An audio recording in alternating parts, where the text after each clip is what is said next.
টানা ছুটির কারণে এবারের ঈদযাত্রায় বেশ স্বস্তি থাকলেও আগামীতে শঙ্কা থাকছে টোল ঘরের যানজটের। এবার মহাসড়ক সেতু ও উড়াল সেতুতে টোল আদায়ের স্বয়ংক্রিয় ব্যবস্থার ব্যবহার একেবারেই কম। কোথাও কোথাও তা অকার্যকর হয়ে পড়েছে। ঈদের চাপ মোকাবেলায় অতিরিক্ত জনবল নিয়ে টোল আদায় করছে ঠিকাদাররা।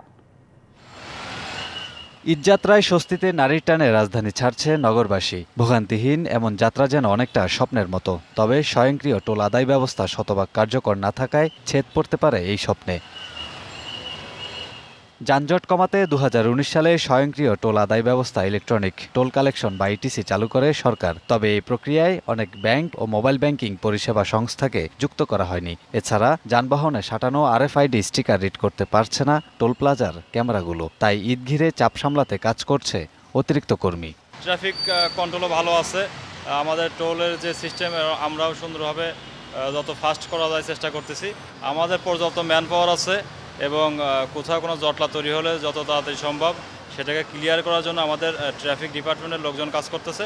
ওভারঅল সবকিছু ওকে আছে। যোগাযোগ বিশেষজ্ঞরা বলছেন শতভাগ স্বয়ংক্রিয় টোল ব্যবস্থা কার্যকর করতে না পারলে মহাসড়কে বিপুল অর্থ বিনিয়োগের শতভাগ সুফল মিলবে না। টোল প্লাজাগুলো এখনো পর্যন্ত আমরা ম্যানুয়ালি কিন্তু কালেক্ট করছি। খুব অল্প দেখা যাচ্ছে ডিজিটাল সিস্টেমে কালেক্ট করা হয়। আবার অনেক গাড়িও আরএফআইডি ট্যাগ থাকা সত্ত্বেও তারা হয়তো ডিজিটাল সিস্টেমে ব্যাংকের সাথে সেই কানেক্টিভিটিটা করেনি। ফলে দেখা যাচ্ছে বড় একটা এখানে কিউ তৈরি হয়। দ্বিতীয় হচ্ছে প্রচুর পরিমাণ মোটরসাইকেল চলাচল করে এবং এই মোটরসাইকেলগুলোর টোল নেওয়ার ক্ষেত্রে দেখা যাচ্ছে অনেক জটিলতা তৈরি হয় এবং তারা যানজট তৈরি করে। মালিকরাও যদি তাদের এই টোল আরএফআইডি ট্যাগের সাথে ব্যাংকের কানেকশনটা করে ফেলে এবং টোল কালেকশনের সাথে যদি তারা সংযুক্ত হয়ে যায় তাহলে দেখা যাবে যে বারবার তাদেরকে আর এই টোল প্লাজায় দাঁড়াতে হবে না। সারা দেশে টোল আদায়ে স্বয়ংক্রিয় ব্যবস্থা চালু করতে শিগগিরই পদক্ষেপ নেবে কর্তৃপক্ষ। লাঘব হবে ভোগান্তির এমন প্রত্যাশা যাত্রী ও যান চালকদের। Kamrul Hasan, DBC news, Dhaka.